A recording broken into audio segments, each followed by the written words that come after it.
நீதிமொழிகள் 31 அதிகாரம் 10வது வசனத்திலிருந்து 31வது வசனத்தை வரை நம்ம பார்க்கும்போது அங்கே ஒரு குணசாலியான ஸ்திரீயின் குணங்களை குறித்து சொல்லப்பட்டிருக்கிறது. அந்த அந்த பட்டியல் ஒரு பெரிய நீள பட்டியலாக இருக்குது. அதில் ஒரு பெண் இப்படி இருக்க வேண்டும் என்பதை பற்றி சொல்லப்பட்டிருக்கிறது.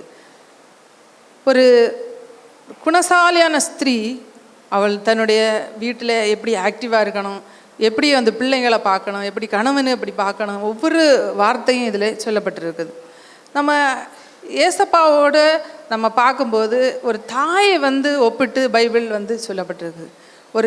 ஒரு ஒப்புமை, ஒரு தாயின் குணம், இயேசுவின் அன்பு, இயேசு எப்படி ஒரு எல்லாரையும் நேசிக்கிறாங்களோ அதுபோல் ஒரு தாயை ஒப்பிட்டு சொல்லப்பட்டதுக்கு நம்முடைய வேதத்தில் நம்ம வாசிக்கும்போது யோவான் 19 அதிகாரம் யோவான் 19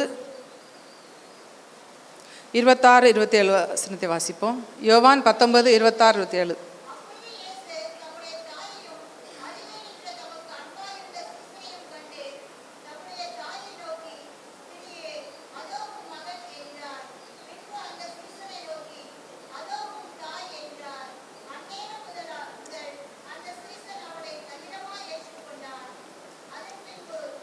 போதும். இந்த இயேசு சிலுவையில் தொங்கும் போதும் அங்கே இருந்தும் ஒரு தாயை நோக்கி ஸ்திரீயே அதோ உன் மகன், அங்கே ஒரு பாசப்பணப்பை தான் பார்க்க முடியும். பின்பு அந்த சீஷனை நோக்கி அதோ உன் தாய் என்றார். அந்நேரம் முதல் அந்த சீஷன் அவளை தன்னிடமாய் ஏற்றுக்கொண்டான். அந்த சீஷனுக்கு ஒரு பொறுப்பை கொடுக்குறார். இயேசு இந்த உலகத்தை விட்டு போகும்போது இந்த இயேசு தன்னுடைய தாய், தன்னை நேசித்த தாயை ஒரு பொறுப்பை ஒப்படைத்து ஒரு சீஷனிடத்தில் ஒப்படைத்து விட்டு போகிறார். அப்படியே விட்டு போகவில்லை. இது தேவன் எவ்வளவு நம்ம அன்பு கூறாரோ அதுபோல் அந்த ஸ்திரீயையும் ஒரு தாயை நேசிக்கிற அந்த அன்பை நம்ம பார்க்க முடியும் இந்த வசனத்தில். தேவனுடைய அன்பு நம்முடைய தாயின் அன்பை விட மேலானது. ஆனாலும் இந்த நாட்களில் நம்ம பார்க்கும்போது தாயுடைய அன்பையும் மாறி போகிறது. வேதம் எவ்வளவு தெளிவாக தாயுடைய அன்பை, ஏசப்பாவுக்கு அன்பு தாயுடைய அன்பும் ஒரு ஒப்புமைப்படுத்தி சொல்லப்பட்டிருக்கு. ஆனால் இந்த நாட்களில் நம்ம பார்க்கும்போது தாயின் அன்பு மாறி போகிறது. சுயநலத்திற்காக, தன்னுடைய சரீர இச்சைக்காக, லாபத்திற்காக நாட்களில் பெற்ற பிள்ளைகளை கொலை செய்கிற ஒரு தாயே நம்ம பார்க்க முடியும். கடந்த நாட்களில் சில வருடங்களுக்கு முன்பாக அபிராமி என்று தமிழ்நாட்டில் ஒரு பெரிய அளவில் பேசப்பட்டது. அப்படியான தாய்மார்கள் நாட்கள் இருக்கிறார். ஆனால் தேவன் சொல்லுகிறது அந்த தாயின் அன்பு, ஏசப்பாவுக்கு அன்பு அப்படியே வெளிப்படுத்துகிறதா இருக்குது. ஹல்லேலூயா. அந்த இயேசு எப்படி நம்மகிட்ட எல்லாம் அன்பை கூர்ந்தாரோ அதுபோல் அந்த தாய் அந்த குடும்பத்தை, பிள்ளைகளை எல்லாம் நேசித்து நடத்துகிற ஒரு அமைப்பை ஆண்டவர், ஒரு கட்டமைப்பை உருவாக்கி இருக்கிறார். ஹல்லேலூயா. அந்த தாயின் அன்புக்கு ஈடாக வேற எந்த அன்பையும் சொல்ல முடியாது. ஹல்லேலூயா. அவ்வளவான ஒரு அன்பு அதனால இயேசு அந்த சிலுவையின் கடைசி நேரத்திலும் அந்த அன்பை அவர் உணர்ந்தவரா அந்த தாயை ஒப்படைத்து விட்டு போயிருக்கார். இன்றைக்கி நாட்களில் நம்ம பார்க்கும்போது நிறைய வேரங்களில் பெற்றோரை வேதனைப்படுத்துகிற, பெற்றோரை ஒதுக்குகிற, பெற்றோரை கவனிக்காமல் அனுப்புகிறவங்களையெல்லாம் பார்க்க முடியும். அன்றைக்கி நான் வீடியோவில் பார்க்கும்போது ஒரு தகப்பனையும் தாயும் ஒரு மகன் வைத்து பைக்கில் கொண்டு போயிட்டே இருக்கிறாரு. திடீர்னு வழியில் ஒரு பேகு, ஒரு கட்டப்பை வண்டியில் போயிட்டு இருக்கும்போது திடீர்னு ரோட்லேருந்து இறங்கி விட்டுறாரு. இறங்கி விட்டதும் அப்படியே அந்த அப்பாவுக்கு இறங்க முடியல. அம்மாவும் அப்பாவும் அப்படி இறக்கி விட்டுட்டு பேகை தூக்கி அப்படி எரிஞ்சு விட்டு அப்படியே அவங்க வேதனையோடு அப்படி போகிறாங்க. அடுத்து எங்கே போகணுன்னு அவங்களுக்கு தெரியல. நிறைய இணையக்கிதமாக பார்க்க முடியுது. ஆனால் அப்படி இதெல்லாம் ஒதுக்கக்கூடாதுன்னு சொல்லி தான் இயேசு அந்த சிலுவையிலையும் கடைசி வரையும் அந்த தாய்க்கு கொடுக்க வேண்டிய கனத்தையும் அந்த அன்பையும் ஆண்டவர் காட்டினார். ஹல்லேலூயா. நாம் அதை பின்பற்ற வேண்டும் மாதிரி தான் ஏசப்பா பின்பற்றி போனார். இயேசு அந்த கடைசியிலையும் நமக்கு ஒரு ஒரு ஒரு மெசேஜ், ஒரு செய்தியை நமக்கு அந்த இடத்துல சொல்லிட்டு போகிறாரு. ஹல்லேலூயா. தாயை நாம் எவ்வளோ நேசிக்க வேண்டும் என்று நான் ஒரு 4 காரியங்களை சொல்லி நான் ஜெபிக்க போகிறேன். தேவன் தாயை போல நம்மை நேசிக்கிறவர். ஹல்லேலூயா. முதல் பாயிண்ட், தேவன் தாயை போல நம்மை நேசிக்கிறவர். நம்ம அன்பை தாயை போல ஆண்டவர் நேசிக்கிறவருக்கு உதாரணம் நம்ம தாய் வந்து எப்படி ஒரு பிள்ளையை வந்து நேசிப்பாங்களோ, ஏசப்பா அதுபோல் நம்மளையும் ஒவ்வொரு நாளும் நேசிக்கிற தேவனாக இருக்கிறா. இந்த தாய் வந்து எவ்வளவுதான் பிள்ளைய அசிங்க பண்ணாலும், பிள்ளைங்க வேதனைப்படுத்தினாலும், எவ்வளோதான் காயப்படுத்தினாலும் தாய் வந்து பிள்ளைய நேசிக்கிறவங்களா இருக்கிறாங்க. ஏசப்பா அதுபோல் நம்ம ஒவ்வொரு நாளும் நம்ம நேசிக்கிற தேவனாக இருக்கிறா. நம்ம எவ்வளோ தூரம் ஏசப்பாவுக்கு நம்ம வந்து துரோகம் பண்ணுகிறோம், ஏசப்பாவை ஒவ்வொரு நாளும் நம்ம காயப்படுத்துகிறோம், பாவம் செய்கிறோம், ஏசப்பா விட்டு தூரம் போகிறோம், ஆனாலும் ஏசப்பா ஒவ்வொரு நாளும் நம்ம நேசிக்கிறா. அதுபோல தான் அந்த தாய் ஒவ்வொரு நாளும் அந்த அன்பை வெளிப்படுத்துகிறவளாக இருக்காங்க. தாய் வந்து நிறைய நேரங்களில் நிறைய கஷ்டங்களை சரீரத்தில் இருந்தாலுமே அதை சகிச்சு கொண்டு ஒவ்வொரு நாளும் அந்த தாய் வந்து பிள்ளையை நேசித்து பிள்ளைக்கு செய்ய வேண்டிய கடமைகளை, குடும்பத்தில் செய்ய வேண்டிய கடமைகள், கணவனுக்கு செய்ய வேண்டிய கடமைகள், இன்னும் மற்ற வேறு உறவினர்களுக்கு செய்ய வேண்டிய கடமைகள் எல்லாவற்றையும் செய்கிறாங்க. நமக்கு ஒவ்வொரு நாளும் நம்ம தாயை வந்து நேசிக்கிறவங்களா இருக்கணும். ஹல்லேலூயா. நம்ம வார்த்தையினால் நிறைய நேரங்களில் ஐ லவ் யூ மம்மி அப்படின்னு சொல்கிறோம், ஐ லவ் யூ அம்மான்னு சொல்கிறோம். ஆனால் அந்த வார்த்தையினால் சொல்கிறத விட நம்ம செயல்களில் ஒவ்வொரு நாளும் வெளிப்படுத்த வேண்டும். ஹல்லேலூயா. ஏசப்பா எப்படி நம்ம நேசிக்கிறாரோ அதுபோல் நம்ம ஒவ்வொரு நாளும் நம்ம தாயையும் நேசிக்கிறவங்களா இருக்கணும்.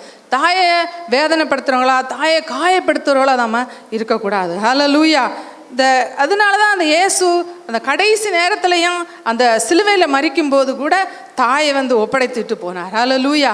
அந்த தாய்க்கும் ஒரு பொறுப்பை கொடுக்குறா, இது ஒரு மகன் அப்படின்னு சொல்லி. ஹல்லேலூயா. வெறும் தாயை வந்து தாய்க்கு மட்டுமல்ல, அந்த மகனுக்கும் ஒரு மகனை கவனிக்க வேண்டும் என்றுள்ள ஒரு ஒப்புமையும் சொல்கிறார். ஹல்லேலூயா. நம்ம ஒவ்வொரு நாளும் இதை வந்து நம்ம வாழ்க்கையில் நம்ம பின்பற்றணும். வெறும் வசனத்தை நம்ம படித்து அதை அப்படி கடந்து போகிறவளாக இருக்கக்கூடாது. ஒவ்வொரு நாளும் நம்முடைய வாழ்க்கையில் நம்ம செயல்படுத்தும் போது தான் இந்த வார்த்தை நம்முடைய வாழ்க்கையில் ஆசீர்வாதமாக மாற்றும். ஹல்லேலூயா.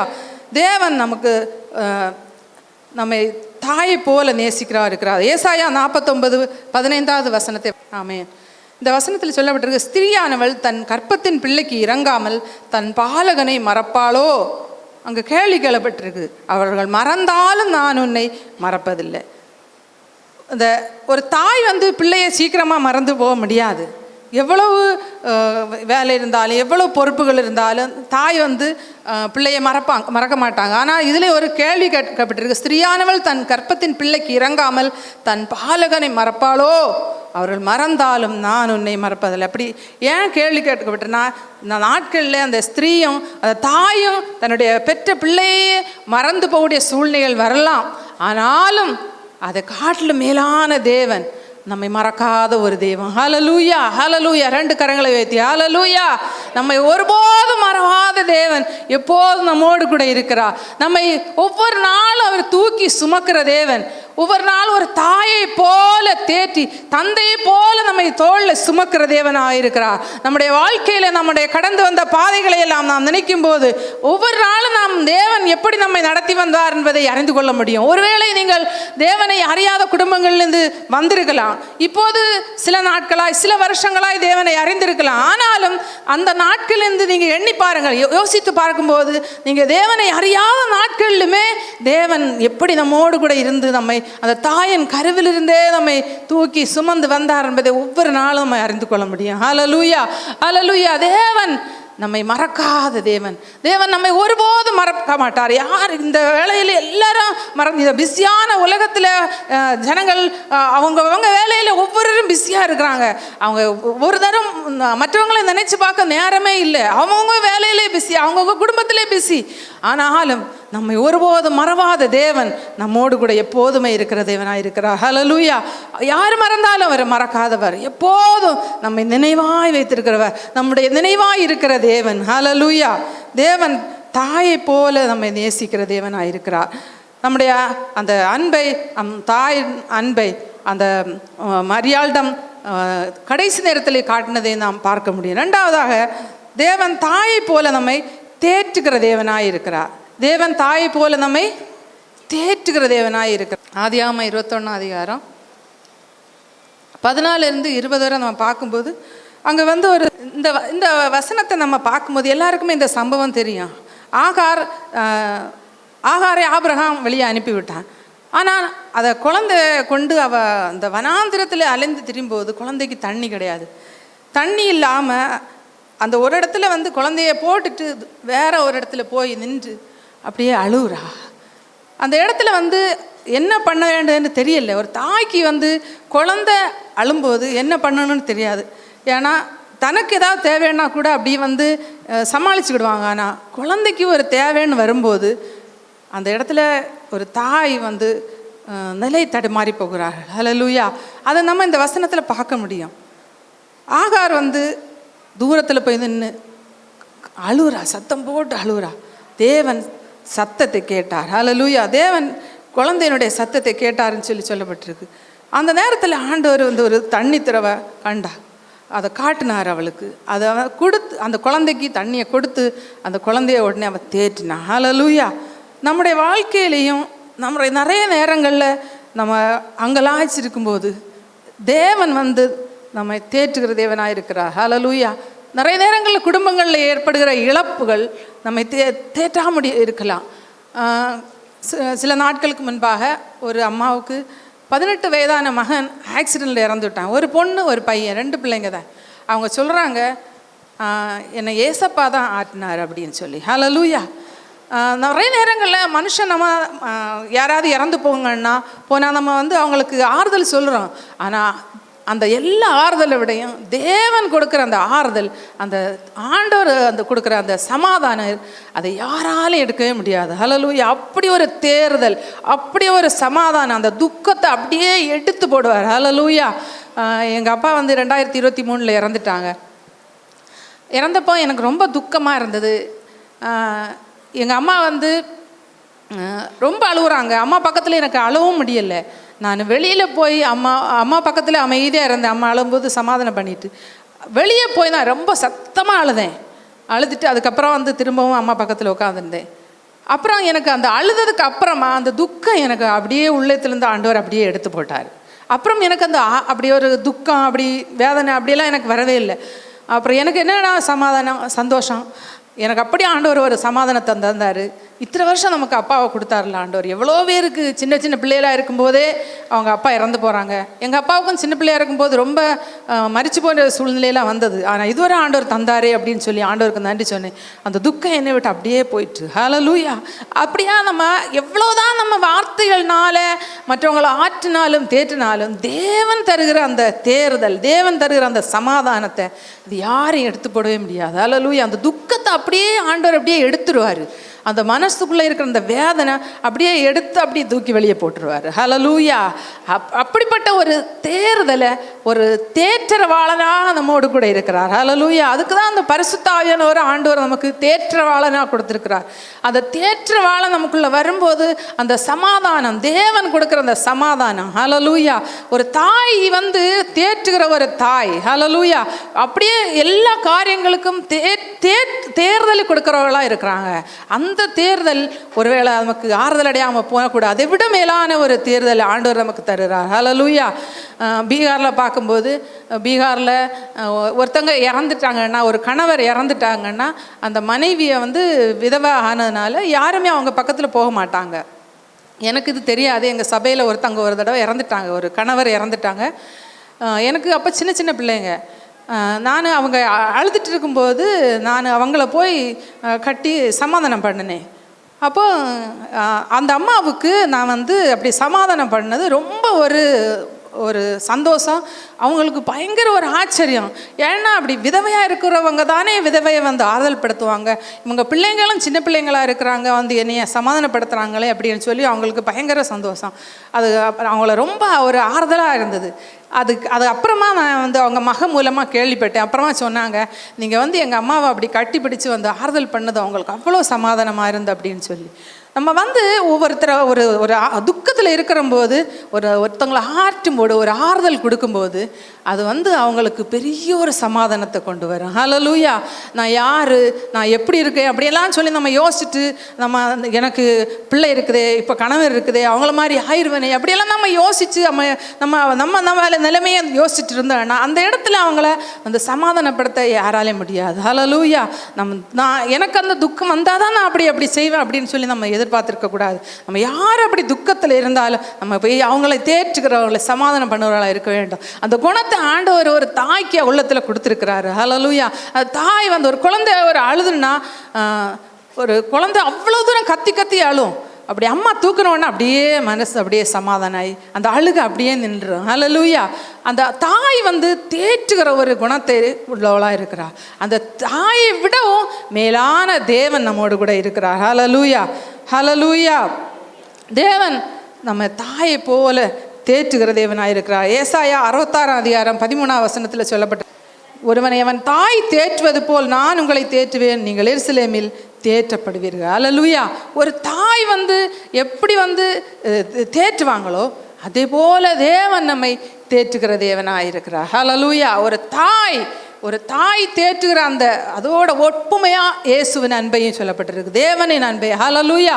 ஒரு தாய் தேற்றுகிறது போல தேவன் நம்மை தேற்றுகிற தேவனாய். ஆமென், ஆமென், ஆமென். ஹல்லேலூயா.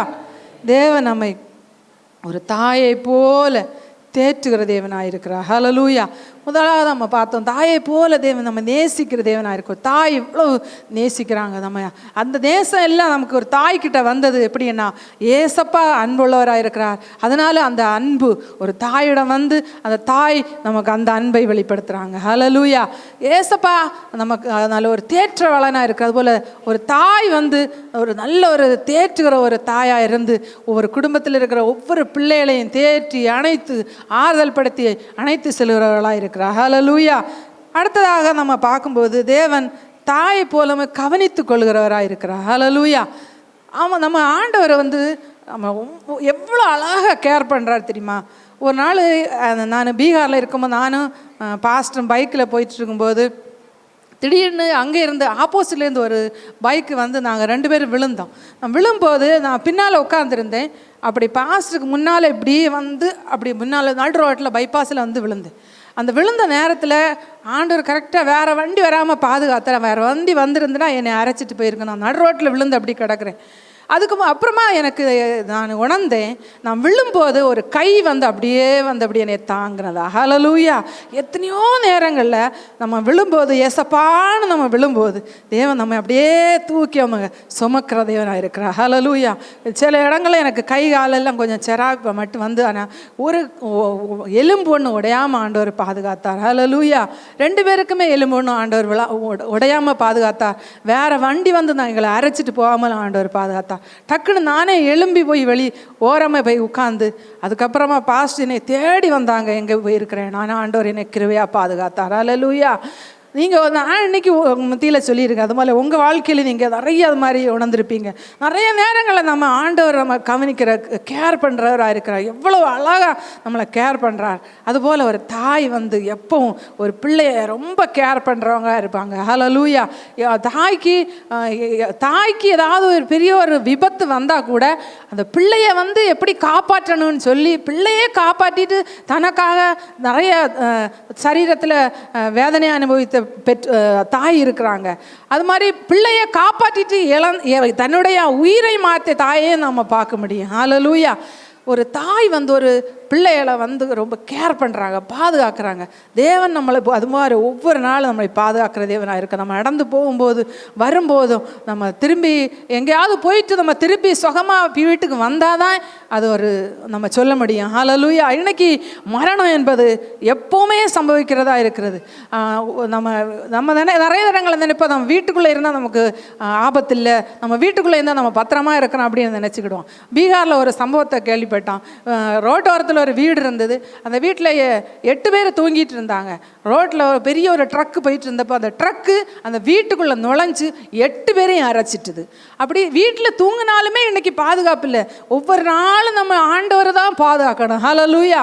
நம்ம ஒவ்வொரு நாளும் தூங்கும்போது ஆண்டவர் கரத்தில் ஒப்பு கொடுத்து இந்த பகல் முழுவதும் பாதுகாத்தீரே ஆண்டவரே, நீங்கள் இந்த ராத்திரி முழுவதும் பாதுகாத்து கொள்ளுங்க அப்படின்னு சொல்லி நம்ம ஜெபம் பண்ணிட்டு தான் நம்ம தூங்கணும். அது மாதிரி காலையில் எழும்பும்போது ஒவ்வொரு நாளும் நம்ம காலையில் எழும்பு ஒரு குடும்பத்தில் உள்ள ஒவ்வொருவருடைய பேரை சொல்லி சொல்லி சொல்லி ஒவ்வொரு தாய்மாரும் ஒவ்வொரு தகப்பன்மாரும் எல்லாரும் ஜபிக்கணும். ஹல்லேலூயா. நம்ம ஆண்டவர் கரத்தில் ஒவ்வொரு நாளும் ஒப்பு கொடுத்தா தான் நமக்கு பாதுகாவல். ஹல்லேலூயா. ஒரு நாள் ஒரு பெரிய ஒரு ட்ரக்கு போயிட்டு இருந்துப்போம். ட்ரக்குக்கு அடியில் ஒருத்தர் போய் விழுந்தார். அதை சிசிடிவி கேமராவில் பதிஞ்சிருந்து ஒரு கை, பெரிய கை போய் அப்படி தூக்கி கொண்டு வெளியே கொண்டு போட்டு அந்த மனுஷனை. ஹல்லேலூயா. தேவன் பெரிய ஆபத்து வந்தாலும் நம்மை பாதுகாக்கிற தேவனாக இருக்கிறார். ஹல்லேலூயா, ஹல்லேலூயா. அந்த பாதுகாப்பு எப்படி வரும்? நம்ம அந்த பாதுகாப்பை ஒவ்வொரு நாளும் ஆண்டவர்கிட்ட நம்ம பெற்றுக்கொள்ளணும். ஹல்லேலூயா. நம்ம அந்த ஒரு தாய்க்கு அந்த ஒரு கடமை ஆண்டவர் கொடுத்துருக்கிறாரு. நம்ம எல்லாருக்குமே தெரியும், ஜான் வெஸ்லின்னு சொல்லி பெரிய ஒரு ஊழியக்காரர். அவருக்கு அம்மா 12 பிள்ளைகள் உண்டாகும். ராத்திரி ஒவ்வொரு பிள்ளைகளுக்கு தலையில் கை வச்சு ஜோம் பண்ணுவாங்களாம். ஹல்லேலூயா. 12 பிள்ளைக்கு தலையில் கை வச்சு ஜோம் பண்ணி முடிச்சு அவங்க தூங்கும்போது எவ்வளோ நேரம் ஆயிருக்கலாம். ஆனாலும் அந்த தாய் ஜெபிக்கிற தாயாக இருந்தா. ஹல்லேலூயா. நம்ம ஒவ்வொரு நாளும் பிள்ளைகளுடைய பாதுகாப்புக்காக நாம் ஜெபிக்க வேண்டும். ஆண்டவர் நம்ம ஒரு தாயாக நம்ம உண்டாக்கி இருக்கிறனா ஒரு பெரிய ஒரு நோக்கத்தோடு தான் நம்ம தாயை ஆண்டவர் உண்டாக்கி இருக்கிறார். ஹல்லேலூயா. இந்த தாயின் உள்ள ஒரு ஸ்தானம் ஆண்டவர் நமக்கு ஒரு பெரிய ஒரு ஸ்லாக்கியம். நிறைய பேருக்கு அந்த தாயினுள்ள பாக்கியம் கிடைக்கல. ஆண்டவர் நம்ம கிடச்சிருக்குன்னா நம்ம பெரிய ஒரு பாக்கியம், ஆண்டவர் கொடுத்த ஒரு ஸ்லாக்கியம். ஆண்டவருக்காக நம்ம எப்போது நன்றி உள்ளவங்களாக இருக்கணும். 2 கரங்களை உயர்த்தி யாரெல்லாம் தாயை அவங்க கைகளை உயர்த்தி ஆண்டவருக்கு நன்றி சொல்லுங்க பார்ப்போம். ஹல்லேலூயா, ஹல்லேலூயா. நன்றி ஏசப்பா, நன்றி ஏசப்பா. ஒரு தாயாக எங்களை நீர் ஆண்டவரே உருவாக்கி இருக்கிறப்பா, நமக்கு நன்றி ஏசப்பா, நமக்கு ஸ்தோத்திரம் ஆண்டவரே. ஹல்லேலூயா, ஹல்லேலூயா. நம்ம ஆண்டவர் எவ்வளவு நமக்கு ஒரு கரிசனை உள்ள தேவனாக இருக்கிறார். ஹல்லேலூயா. இந்த ஒரு தாய் ஒரு பாக்கியத்தை நமக்கு ஆண்டவர் கொடுத்திருக்கிறார். ஹல்லேலூயா. ஆண்டவர் இந்த பாக்கியத்தை நம்ம தரலைன்னா நம்ம என்ன ஆயிருப்போம். ஹல்லேலூயா. அதனால ஒவ்வொரு நாளும் ஒரு தாய் செய்ய வேண்டிய கடமை, அதிகாலையில் எழும்பி அந்த பிள்ளைகளை ஒவ்வொன்றையும் குடும்பத்தையும் அந்த ஆண்டவருக்கு செட்டையின் நிழலில் இயேசுவின் ரத்தத்துக்குள்ள நம்ம குடும்பத்தை ஒப்பு கொடுக்க வேண்டும். ஹல்லேலூயா. அந்த பாதுகாக்கிற பொறுப்பு ஒரு தாய்க்கு கையில் ஆண்டவர் கொடுத்துருக்கிறார். அதை உணர்ந்து நம்ம நினைப்போம், தகப்பனுக்கு அந்த கடமை இல்லையான்னு சொல்லி உண்டு. ஆனாலும் தகப்பனுக்கு அநேக காரியங்கள் வெளியிலையும் குடும்பத்திலையும் இருக்கிறதுனால அந்த தாய் போராடிட்டு, கணவன்கிட்ட போராடிட்டு, பிள்ளைகள்கிட்ட போராடிட்டு, நீங்கள் ஜெபிங்க, எல்லாரும் ஜெபிப்பாங்க. ஆனால் தாய்க்கு அந்த பொறுப்பு அதிகமாக ஆண்டவர் கொடுத்துருக்கா. அந்த பாதுகாப்புக்காக ஒவ்வொரு நாளும் நம்ம ஜெபிக்கிறவங்களா இருக்கணும். பிள்ளைகளை அனுப்பிட்டோம், கணவரை அனுப்பிட்டோம், நம்ம உட்காந்து நிறைய பெண்கள் இன்னைக்கு சீரியலை பார்த்துட்டு நேரத்தை போக்குறவங்களா இருக்கிறாங்க. நான் இன்னைக்கு பார்த்தேன், நேற்றுக்கு பக்கத்து வீட்டில் காலையில் 6 மணிக்கே சீரியல் ஓடுது. இன்றைக்கி அப்படி தான் இருக்குது. ஆனால் அப்படியெல்லாம் நம்ம இருக்காமல் தேவ சமூகத்தில் நம்ம ஒவ்வொரு நாளும் அந்த பாதுகாப்புக்காக நாம் ஜெபிக்கணும். பிள்ளைகளுடைய குடும்பத்துக்கு பாதுகாப்புக்காக நாம் ஜெபிக்கிறவங்களா இருக்கணும். யார் ஜெபிக்கிறாங்களோ இல்லையோ, கட்டாயம் ஒரு தாய் ஜெபித்து தான் ஆகணும். ஹல்லேலூயா. என்ன வேலை இருந்தாலும் அதுக்கு முன்னாலே நீங்கள் உங்களுக்கு 6 மணிக்கு எழுப்பி வேலை செய்யணும், 5 மணிக்கு எழுப்பி வேலை செய்யணும்னா, வேலைக்கு போகணுன்னா, அதுக்கு முன்னே வேலை செய்யணும்னா அதுக்கு முன்னாலே எழும்பி உங்கள் நேரத்தை நீங்கள் அட்ஜஸ்ட் பண்ணி ஜெபிக்கிறவங்களா இருக்கணும். ஹல்லேலூயா. இன்னைக்கு தாங்க ஆண்டவர் ஊழியத்துல எல்லாம் இருக்கிறேன்னா காரணம் எங்களுடைய தாயுடைய ஜெபம். ஹல்லேலூயா. எங்கள் அம்மா எங்கள் கூட இருக்கிறாங்க. 2:30 மணிக்கு விடிய காலம் தூங்கிட்டு இருக்கும்போது 2:30 மணிக்கு ஜெப சத்தம். நேற்றைக்கும் இன்னைக்கும் ரொம்ப கேட்டு நானும் எழுந்திரிச்சிட்டேன். அவ்வளவு 2:30 மணிக்கே எழுப்பி உட்காந்து ஜெபம் பண்ணுறாங்க. அப்புறம் பார்த்தா காலையில் எழுப்பி ஜெபம் பண்ணுறாங்க, மத்தியானம் உட்காந்து ஜெபம் பண்ணுவாங்க, சாயங்காலம் உட்காந்து ஜெபம் பண்ணுவாங்க, ராத்திரி உட்காந்து ஜெபம் பண்ணுவாங்க. ஜெபம் பண்ணிகிட்டே இருக்கிறாங்க. அந்த ஜெபந்தான் எங்களை இன்னைக்கு ஊழியத்தில் நிறுத்தி வச்சிருக்கு. ஹல்லேலூயா. ஒரு தாய் ஜெபிக்கிற தாயாக இருந்தால் இந்த குடும்பம் கட்டாயம் ஆசீர்வதிக்கப்படும். ஒரு தாய் அந்த பொறுப்பை ஏற்று ஜெபிக்கிறவங்களா இருந்தாங்கன்னா ஆண்டவர் அந்த குடும்பத்தை ஆசீர்வதிக்க செய்வார். ஹல்லேலூயா. ஒரு தாய் கட்டாயம் குடும்பத்தின் பாதுகாப்புக்காக ஜெபிக்கிறவங்களா இருக்கணும். தேவன் நம்மை பாதுகாக்கிற தேவனாக இருக்கிறார். அந்த பாதுகாப்பை நம்ம ஒரு தாய் அதை பொறுப்பை ஏற்று பிள்ளைங்களுக்காக, குடும்பத்துக்காக, நம்ம பாதுகாப்புக்காக ஜெபிக்கிறவங்களா இருக்கணும். ஹல்லேலூயா, ஹல்லேலூயா. உங்கள் வாழ்க்கையில் நீங்கள் ஜெபிக்கிற அனுபவம் இல்லைன்னா கூட இன்னையிலேருந்து அந்த அனுபவத்தை பெற்றுக்கொள்ளுங்க. ஆண்டவர் சமூகத்தில் உட்கார்ந்து ஜெபிக்கிற பழக்கத்தை ஏற்படுத்தி கொள்ளுங்க. பிள்ளைங்க வெளியில் போனால் எவ்வளோ ஆபத்து நிறைந்த உலகம், கணவன் வெளியே போனால் எவ்வளோ பெரிய ஆபத்து நிறைந்த உலகம். நம்ம ஒவ்வொரு நாளும் ஜெபித்து தேவனுடைய செட்டை நிழலிலே நம்ம இருக்கலைன்னா நமக்கு ஒரு பாதுகாப்புமே இல்லை. ஹல்லேலூயா. அதனால் ஒவ்வொரு நாளும் ஒவ்வொரு குடும்பத்துக்காக ஜெபிக்கிற ஒரு தாயாக நாம் இருக்கணும். ஹல்லேலூயா. தேவன் நம்மை பாதுகாக்கிற தேவனாக இருக்கிறார். நம்முடைய பாதுகாப்பு தேவனிடத்தில் வர வேண்டும். மோசேக்கு தாயை பற்றி நம்ம பார்த்தோம்னா யாத்ராகமம் 2ஆம் அதிகாரம் 1-10 வரை நான் வாசிக்கலை. யாத்ராகமம் 2ஆம் அதிகாரம் 1-10 வரை வசனத்தை நம்ம எல்லாருக்குமே தெரியும். அந்த மோசே பிறந்ததுக்கப்புறம் அது ரொம்ப அந்த குழந்தை அழகுள்ளதுன்னு கண்டு அந்த தாய் வந்து அந்த குழந்தைய வந்து கொல்லுறதுக்கு கொடுக்கல. அந்த குழந்தை மேலே ஒரு பெரிய திட்டம் இருக்குன்னு சொல்லி அந்த தாய் அறிந்திருந்தா. அந்த தாய் அந்த திட்டத்தை அறிந்ததுனால தான் அந்த குழந்தைய பாதுகாப்புற வேலையை அந்த தாய் செய்ய முடிந்தது. ஹல்லேலூயா. நம்ம குடும்பத்தில் ஒவ்வொரு பிள்ளைகளை குறித்து ஆண்டவர் பெரிய திட்டத்தை வச்சிருக்கிறார். அந்த திட்டத்தை நமக்கு தெரியணும். நம்ம அறிஞ்சாதான் அந்த திட்டத்தை அறிந்து நம்ம வந்து அந்த குழந்தைய ஆண்டவருடைய திட்டத்துக்கு கரெக்டாக நம்ம நடத்த முடியும். ஹல்லேலூயா. தேவன் பெரிய திட்டத்துக்காக தெரிந்து கொண்ட குழந்தைகளை கொல்லுறதுக்காக சிறிய பருவத்திலிருந்தே அப்படிப்பட்டதான தீமைகள் வரும். இந்த பார்வோன் வந்து அந்த குழந்தையே கொல்லுவதற்கு திட்டமிட்டார். காரணம், அந்த குழந்தையை கொண்டு ஒரு பெரிய திட்டத்தை ஆண்டவர் வைத்திருந்தார். ஹல்லேலூயா. நம்ம குடும்பத்திலே ஆண்டவர் பிள்ளைகளை குறித்து நிறைய திட்டங்களை வச்சிருப்பாரு. ஒரு பெரிய ஒரு பிளான் ஆண்டவர் வச்சிருக்கிறாரு. ஆனால் அந்த பிளானை நம்ம தெரியலைன்னா, திட்டத்தை தெரியலைன்னா, அந்த சிறு பருவத்திலேருந்தே அந்த குழந்தையை அழிச்சு விட தீர்மானிப்பான் சாத்தான். ஆனால் நாம ஒரு தாய் அந்த குழந்தைய சிறு பருவத்திலேருந்தே அதை பாதுகாக்கிற பொறுப்பை ஏற்று அது பெரிய ஆண்டவர் திட்டத்தை வைத்திருக்கிறத உணர்ந்து அந்த எதிர்காலத்தில் ஒரு பெரிய திட்டத்தை ஆண்டவர் வைத்திருக்காரு நம்ம புரிஞ்சுக்கிட்டோன்னா அந்த குழந்தைக்காக நம்ம கேர் பண்ணி நம்ம ஜெபம் பண்ணுறவங்களா இருப்போம். ஹல்லேலூயா. அந்த பாதுகாப்புற பொறுப்பை ஆண்டவர் கொடுத்துருக்காரு, அதை செய்யணும். அந்த மோசையுடைய தாய் அந்த பொறுப்பை ஏற்றுக்கிட்டாங்க. அந்த பார்வோனுடைய குமார்த்தி அந்த குழந்தையை எடுத்துக்கொண்டு வளர்க்குதா, அதுக்கு வளர்க்குற தாயாக தான் அந்த தாய் மாறினாள், மோசையின் தாய்.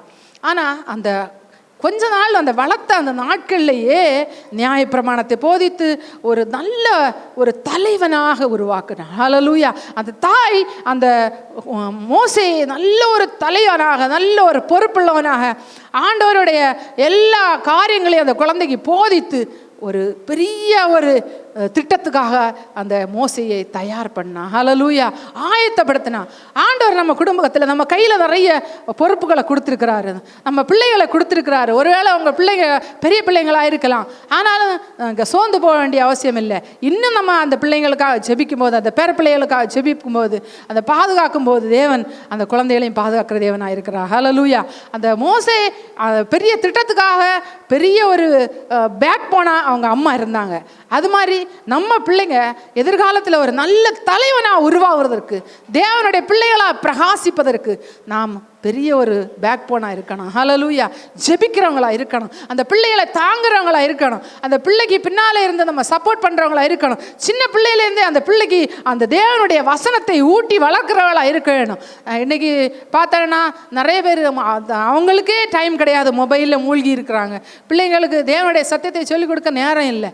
அப்படியெல்லாம் இருக்கக்கூடாது. ஆண்டவர் நம்ம கையில் ஒரு பொறுப்பை பிள்ளையை பற்றி கொடுத்துறாருன்னா அந்த உத்தரவாதத்தை ஆண்டவர் நம்மள்கிட்ட கேட்பார். ஹல்லேலூயா. இந்த பிள்ளையை உன்னை நம்பி தான் கொடுத்தேனே, அது நமக்கு ஒரு பொறுப்பு தான். அந்த குழந்தைக்கு எனக்கு ஃபுல்லாக அந்த பிள்ளை வந்து உரிமை கிடையாது, ஆண்டவர் கொடுத்த பொறுப்பு. அந்த பொறுப்பைய உண்மையும் உத்தமாக செய்து தேவனுடைய சமூகத்தில் போகும்போது அந்த ஆண்டவர்கிட்ட, ஆண்டவரை நீ எனக்கு கொடுத்த பிள்ளைய நானும் என் வீட்டார் மம்மிடத்தில் வந்தேன்னு சொல்லி நம்ம ஒப்படைக்கணும். ஹல்லேலூயா. ஆண்டவர் நம்ம கேட்கும்போது, இல்லை ஒன்றும் தெரியாத ஆண்டவரே, எனக்கு படிப்பறிவு இல்லை, எனக்கு ஒன்றுமே இல்லை அப்படின்னு சொல்லி நம்ம அப்படியே விட்டு விடுறவளாக இருக்கக்கூடாது. ஹல்லேலூயா. நமக்கு அந்த எப்படி ஒரு மோசையின் தாய் அந்த பொறுப்பை எடுத்து செய்தாங்களோ, அதே போல் நாமும் நமக்கு கொடுத்த பொறுப்பை உண்மை உத்தமாக நம்ம செய்யும்போது ஆண்டவர் நம்முடைய பிள்ளைகள் பெரிய திட்டத்துக்காக ஏற்படுத்தியிருப்பா, அந்த திட்டம் பிள்ளைகள் மூலமாக நிறைவேறும். ஹல்லேலூயா. ஹல்லேலூயா. எனவே அந்த காரியத்தை நாம் ஒவ்வொரு நாளும் பிள்ளைகளை செய்கிறவர்களாக இருக்கணும். தேவன் தாயை போல் நம்ம நேசிக்கிறவராக இருக்கிறார். தேவன் தாயை போல் நம்ம தேற்றுகிறவராக இருக்கிறார். தேவன் தாயை போல் நம்ம கவனித்துக் கொள்கிறவர்களாக இருக்கிறார். ஹல்லேலூயா. நாமும் ஒவ்வொரு நாளும் தாயை நேசிக்கிறவங்களா, தாயை நம்ம தேற்றுவர்களா, தாயை போல் நம்ம ஆண்டவர் எப்படி தேற்றுறோம் அதுபோல் நாமும் ஒவ்வொரு தேற்றுவர்களாக, அது மாதிரி நம்ம தேவன் நம்மை பாதுகாக்கிறோம், அதுபோல் நாம் ஒரு தாயாக இருந்து பிள்ளைகளை பாதுகாக்கிறவங்களா நான் இருக்கணும். ஹல்லேலூயா. கடைசியாக ஒரு காரியத்தை சொல்லி நான் ஜெபிக்க போகிறேன். தேவன் தாயை போல் ஒரு தியாகம் செய்கிறவராக இருக்கிறார். தேவன் இவ்வளோ பெரிய தேவன் இந்த பரலோகத்தை விட்டு, அந்த பரலோக வைபவங்கள், பரலோக அந்த இதெல்லாம் விட்டு இந்த உலகத்துக்கு வந்து இறங்கி வந்த ஒரு மனுஷனாக வந்தார் நமக்காக. அந்த பரலோகத்தை எல்லாம் தியாகம் செய்து இந்த உலகத்தில் வந்தார். அதுபோல் ஒரு தாயை பார்த்தீங்கன்னா நிறைய காரியங்களுக்காக தியாகம் செய்வாங்க. அவங்க வாழ்க்கையில் எவ்வளோ ஆசைகள் இருக்கும், ஆனால் ஒரு பிள்ளைக்காக, குடும்பத்துக்காக அவங்க ஒரு தாய் ஒரு பெண் அவங்க அம்மா வீட்டில் இருக்கும்போது ஒரு மகாராணியாக இருக்கிறாங்க. ஆனால் அங்கே இருந்து வரும்போது அந்த அங்குள்ள எல்லாத்தையும் இழந்து அவங்க அம்மா அப்பா அவங்க குடும்பத்தை எல்லாம் அப்படியே ஒதுக்கிட்டு இன்னொரு குடும்பத்தில் வர்றாங்க. ஒரு பெரிய ஒரு தியாகம் அந்த இடத்துல நம்ம பார்க்க முடியுது. அதுக்கப்புறமா வரும்போது கணவனுக்காக இந்த குடும்பத்தில் அவங்களுக்கு யாருக்கு என்ன பிடிக்குன்னு சொல்லி பார்த்து செய்கிறாங்க. அவங்க பிள்ளைங்க ஒரு பெரிய ஒரு தியாகத்தை செய்கிறாங்க. ஆனால் இப்படிப்பட்ட தியாகம் எல்லாம் செய்கிற ஒரு தாயை நிறைய பேர் மதிக்கிறதே இல்லை. இங்கே எனக்கு அப்படி அவ்வளோவா தெரியல. பீகார்ல எல்லாம் பார்த்தீங்கன்னா பெண்களுக்கு மதிப்பே கிடையாது, மரியாதையே கிடையாது. யாரும் ஒரு மரியாதை கொடுக்கவே மாட்டாங்க. இன்றைக்கி அவங்க நிறைய பேர் ரட்சிக்கப்பட்ட சபையில் வந்ததுக்கு அப்புறமா தான் அவங்களுக்கு சபையில் மரியாதை. சபையில் நம்ம ஒவ்வொரு காரியங்களையும் அவங்களுக்கு கொடுத்து நம்ம ஆண்டவருடைய காரியங்களை செய்வதற்கு முன்னால் எல்லாம் ஏற்படுத்தி இருக்கிறான். ஆனால் குடும்பத்தில் பார்த்தீங்கன்னா அவங்களுக்கு மரியாதை கிடையாது. வெறும் வேலை செய்யணும், ஒரு வேலையாள் மாதிரியே எல்லா வேலையும் செய்யணும், எல்லா பணிவிடையும் செய்யணும். ஆனால் ஒரு மரியாதையை கொடுக்க மாட்டாங்க. அப்படியெல்லாம் இருக்கக்கூடாது. நம்ம ஆண்டவர் எவ்வளோ அழகாக படைச்சிருக்கிறாரு. ஆனால் நிறைய நேரங்களில் நம்ம பார்த்தோன்னா அந்த பெண்கள்னு சொல்லி நம்ம இழிவாக அவங்கள இது பண்ணுறதுனால நிறைய பேர் முன்னேற முடியாமல் அப்படியே இருக்கிறாங்க. என்ன பண்ணாலும் இப்படி தானே இருக்க போகிறோம் அப்படின்னு சொல்லி அவ்வளோ பெரிய ஒரு தியாகத்தை பண்ணி வர்றாங்க. அவங்கள மதிக்க நமக்கு தெரிய வேணும். ஹல்லேலூயா. ரூத்தின் புத்தகம் 1 அதிகாரம் 11-18. இந்த ரூத்தின் சரித்திரத்தை நமக்கு எல்லாருக்குமே தெரியும். ரூத்தின் சரித்திரத்தை நம்ம பார்த்தோன்னா நகோமிக்கு 2 மருமகள், ஒர்பாள், ரூத்து. ஆனால் ஒர்பாள் அந்த ரூத்துக்கும் ஒர்பாளுடைய கணவன் 2 பேருடைய கணவனும் மரித்துட்டாங்க. மரித்ததுக்கு அப்புறமா இந்த மாமியார் நகோமி அவங்களும் கணவன் இல்லாதவங்களாம் ஆயிட்டாங்க. அதுக்கப்புறமா ரூத்து நகோமிக்கு கூட வரும்போது எந்த ஒரு எதிர்பார்ப்பு, எந்த ஒரு இனி அதுக்கு அவங்க எதிர்காலம் நல்லதாக அமையுமா, எந்த ஒரு எதிர்பார்ப்புமே இல்லை. ஆனாலும் அந்த ஒர்பாள் முத்தமிட்டு போயிட்டா. ஆனால் ரூத் அந்த குடும்பத்தை எல்லாம் அப்படியே தியாகம் செய்துட்டு இந்த ரூத்துக்கு நகோமி பின்னால் வந்ததுனால இவ்வளோ ஒரு பெரிய ஒரு தேவனை பெற்றுக்கொள்ளும் பாக்கியம். உம்முடைய தேவன் என்னுடைய தேவன், உம்முடைய ஜனம் என்னுடைய ஜனம் அப்படின்னு சொல்லி ஒரு பெரிய ஒரு வார்த்தையை சொல்லி இந்த நகோமி பின்னாலே வந்ததுனால அதையெல்லாம் ஒதுக்கி அந்த தெய்வம், அவருடைய கலாச்சாரம், அவருடைய குடும்பம், அவருடைய எல்லாத்தையும் விட்டுட்டு அதெல்லாம் தியாகம் பண்ணி வந்ததுனால இன்றைக்கி பைபிளில் பார்த்தீங்கன்னா மத்தேயு 1 அதிகாரம் அந்த இயேசு கிறிஸ்துவின் பிறப்பின் அட்டவணையில் ரூத்தின் பேர் இடம் பெற்றிருக்கு. ஹல்லேலூயா. எவ்வளோ பெரிய பாக்கியம். ஹல்லேலூயா, ஹல்லேலூயா. நாம் செய்கிற சில தியாகங்கள் இந்த உலகத்தில் யாரும் பார்க்காம இருக்கலாம். ஆனால் தேவன் கனம் பண்ணுகிற தேவனாக இருக்கிறார். தேவன் எவ்வளோ தியாகம் பண்ணி இந்த உலகத்தில் நமக்கு எவ்வளோ பெரிய ஒரு ரட்சிப்பை உண்டு பண்ணார்.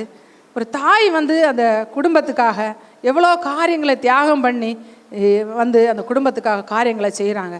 அந்த தாயை நம்ம அவமதிக்கக்கூடாது, மரியாதை இல்லாமல் பேசக்கூடாது. நிறைய பேர் பார்த்திங்கன்னா தாயை மரியாதை இல்லாமல் பேசுகிறாங்க. அன்னைக்கு இப்போ தான் எல்லாமே உடனே வீடியோ வருமே, ஒரு தாயை போட்டு அப்படி ரோட்டில் போட்டு அடித்து மிதித்து உதைச்சி தள்ளுறாங்க. எவ்வளோ கொடுமைப்படுத்துகிறாங்க, தாயை அடித்து கொல்றவங்க இருக்கிறாங்க. ஆனால் நமக்கு ஆண்டவர் தாயை தந்திருக்கிறார். நிறைய நேரங்களில் நமக்கு சில காரியங்கள் நம்ம விட்டு போனதுக்கு அப்புறமா நம்ம உட்காந்து வருத்தப்படுறோம். அப்புறமா வருத்தப்பட்டு எந்த பிரயோஜனமும் இல்லை. நம்ம இருக்கும்போதே நம்ம தாயை நம்ம வேதனைப்படுத்தாமல், நம்ம கண்ணீர் சிந்த விடாமல் பாதுகாக்கணும். ஹல்லேலூயா. ஒரு தாய் கண்ணீர் வடித்தா அந்த கண்ணீர் வீணாக போகாது. அந்த தாயினுடைய கண்ணீருக்கு அவ்வளோ ஒரு பவர் இருக்குது. அதனால் நம்ம தாயை நம்ம வேதனைப்படுத்தாமல் இருக்கணும். ஹல்லேலூயா. நான் 4 காரியத்தை சொன்னேன் இதுவரை. ஃபஸ்ட்டு ஆண்டவர் எப்படி நம்ம ஆண்டவர் நேசிக்கிறாரு, அதுபோல் ஒரு தாய் நம்ம நேசிக்கிறவங்களா இருக்கிறாங்க. தேவன் தாயை போல் நம்ம நேசிக்கிறவர். 2வது, தாயை போல தேவன் நம்மை தேற்றுகிறார். தாய் எப்படி குடும்பத்தில் பிள்ளைகளை மற்றவங்களை தேற்றுகிறாங்க, அதுபோல் ஆண்டவர் நம்மளையும் தேற்றுகிற தேவனாக இருக்கிறார்.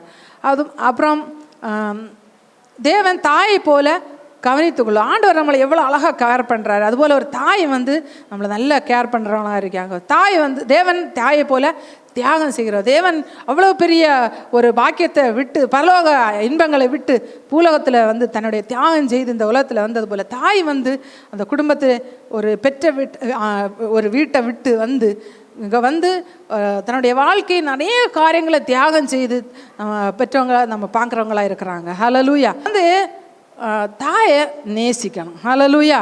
தாயை நேசிக்கணும். நிறைய பேர் நம்ம தாயுடைய தேசத்தை பெறுறோம், அன்பை பெறுறோம், ஆனால் தாயை நேசிக்காமல் இருக்கிறோம். யாரெல்லாம் சொல்ல முடியும் நான் என் தாயை நேசிக்கவே மாட்டேன்னு?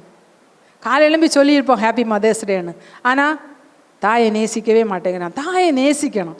தாயை ஒவ்வொரு பிள்ளைகளை நேசிக்கணும். எபேசியர் 6:3 தாயையும் கனம் பண்ணணும், தகப்பனையும் கனம் பண்ணணும். நிறைய பிள்ளைங்களை பார்த்தீங்கன்னா தகப்பனுக்கு பயப்படுறதுனால அவங்கள கனம் பண்ணுவாங்க, தாயை வந்து கனம் பண்ணுறதே இல்லை. நிறைய பேர் அப்பாவை வந்து வாங்க போங்கன்னு மரியாதை பேசுவாங்க, அம்மாவை வா போன்னு பேசுவாங்க. ஏன்னு கேட்டால் சொல்லுவாங்க, வாங்க போங்கன்னு பேச தூரமாக இருக்குது, வா போன்னு பேசுனா பக்கமாக இருக்குது அப்படின்னு சொல்லி ரொம்ப அன்பாக இருக்கிற அப்படின்னு. அப்படி இல்லை, அப்பாவையும் கனம் பண்ணணும், அம்மாவையும் கனம் பண்ணணும். ஹல்லேலூயா. பைபிள் சொல்லுது நமக்கு தகப்பனையும் தாயையும் கனம் பண்ணுவாயாக. அப்போ என்ன அதுக்கப்புறம் எழுதியிருக்கு, ஆயுஸ் நாட்கள் நீடிச்சிருக்குமா. ஹல்லேலூயா. பெற்றோரை கனம் பண்ணணும். கனம் பண்ணணும்னா என்ன? ரெஸ்பெக்ட் கொடுக்கணும், மரியாதை கொடுக்கணும், அவங்கள நம்ம வந்து மதிக்கணும், கனம் பண்ணணும். அவங்க என்னை கஷ்டப்பட்டு வளர்த்துனவங்க அப்படின்னு சொல்லி ஒரு மரியாதை நமக்கு இருக்கணும். அந்த கனத்தை நம்ம கொடுக்கலைன்னா ஆண்டவர் நம்ம மேலே பிரியமாக இருக்கவே மாட்டார்.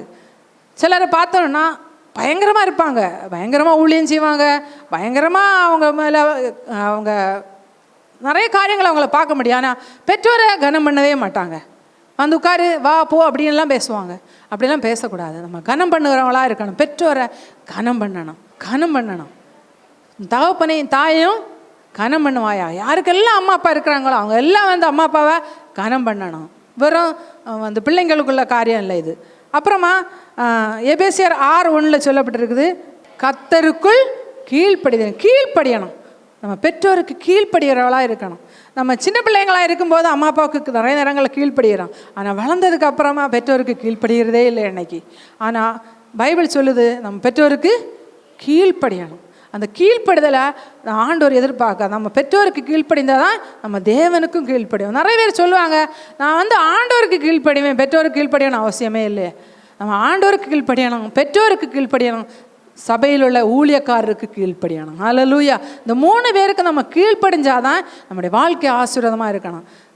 நிறைய பேர் நான் சொல்லி கேள்விப்பட்டிருக்கிறேன், நான் ஆண்டவருக்கு கீழ்ப்படுகிறேன் இல்லை போதும் அப்படின்னு. வெறும் ஆண்டவருக்கு மட்டும் கீழ்ப்படுகிறதுனால ஆசீர்வாதம் வரப்போகிறதில்லை. ஆண்டவருக்கு கீழ்ப்படியணும் உண்மைதான், அதுக்கப்புறம் பெற்றோருக்கு கீழ்ப்படியணும், தேவனுடைய அவங்களுக்கு சபையில் கொடுக்கப்பட்ட ஊழியக்காரருக்கும் கீழ்ப்படியணும். ஹல்லேலூயா. நிறைய பேர் பாஸ்டருக்கு மட்டும் கீழ்ப்படிவாங்க, பாஸ்டர்மாவுக்கு கீழ்ப்படியவே மாட்டாங்க. அப்படி இல்லை, அவங்க 2 பேரையும் பிரிக்கவே முடியாது, ஒன்று. ஹல்லேலூயா. தேவன் நமக்கு கொடுக்கப்பட்ட ஆவிக்குரிய தாய் தகப்பன் அவங்க 2 பேரையும் ஒன்று போல் கனம் பண்ணணும். நம்ம அவங்கள குறை சொல்லிட்டு, அவங்கள வேதனைப்படுத்திட்டு, அவங்கள காயப்படுத்திட்டு இருக்கக்கூடாது. தேவன் அதை விரும்பவே மாட்டார். ஹல்லேலூயா. எப்படி நமக்கு பெற்றோரை கனம் பண்ணுங்கன்னு சொல்லியிருக்கோ, பெற்ற தாயின் தகப்பனை எப்படி நமக்கு கீழ்ப்படியணும், அதே போல் ஆவிக்குரிய தாய் தகப்பனுக்கு கீழ்ப்படிய வேணும். எப்படி நம்ம தாய் தகப்பனுக்கு கனம் பண்ணணும்னு சொல்லியிருக்கோ, அதே போல் நம்ம ஊழியக்காரருடைய மனைவியும் கனம் பண்ணுகிறவர்களாக இருக்க வேண்டும். ஹல்லேலூயா. இது 2ம் எப்படி சரீரத்துக்கு ஒரு தாய் தகப்பனோ, அதுபோல் ஒரு ஆவிக்குரிய வாழ்க்கையில் நம்ம பரலோகம் செல்வதற்கு ஒரு ஆண்டவர் ஆவிக்குரிய தாய் தகப்பனை தந்திருக்கிறார். அவங்கள கீழ்ப்படியணும், அவங்களுக்கு நம்ம கனம் பண்ணணும். ஹல்லேலூயா. இன்னும் நம்ம தாயை வந்து என்ன பண்ணணும், பாதுகாக்கணும், கேர் பண்ணணும். பைபிளில் சொல்லியிருக்கு, நீதிமொழிகள் 23:22 இங்கே சொல்லப்பட்டிருக்கு, தாய் வயது சென்றவள் ஆகும்போது அவளை அசட்டை பண்ணாது. ஏன்னா நிறைய பேர் அசட்டை பண்ணுறாங்க, அதனால தான் சொல்லப்பட்டிருக்கு, உன் தாய் வயது சென்றவள் ஆகும்போது அவளை அசட்டை பண்ணாது. நம்ம தாயை ஒரு நாள் அசட்டை பண்ணுறவங்களா இருக்கக்கூடாது. ஹல்லேலூயா. ஹல்லேலூயா. ஹல்லேலூயா. யாருக்கெல்லாம் தாயை தகப்பன் இருக்கா அவங்க எல்லாம் கண்களை மூடி ஜெபம் பண்ணுங்க. சொல்லுங்க, ஏசப்பா என் அம்மாவுக்கு ஆண்டவரே நான் அன்பு கூறணும் ஆண்டவரே, ஏசப்பா அம்மா அப்பாவை நேசிக்கணும் ஆண்டவரே, ஹல்லேலூயா, அம்மா அப்பாவை கனம் பண்ணணும் ஆண்டவரே, ஏசப்பா அம்மா அப்பாவுக்கு கீழ்ப்படியணும் ஆண்டவரே, அம்மா அப்பாவை ஆண்டவரே பாதுகாக்கணும் ஆண்டவரே.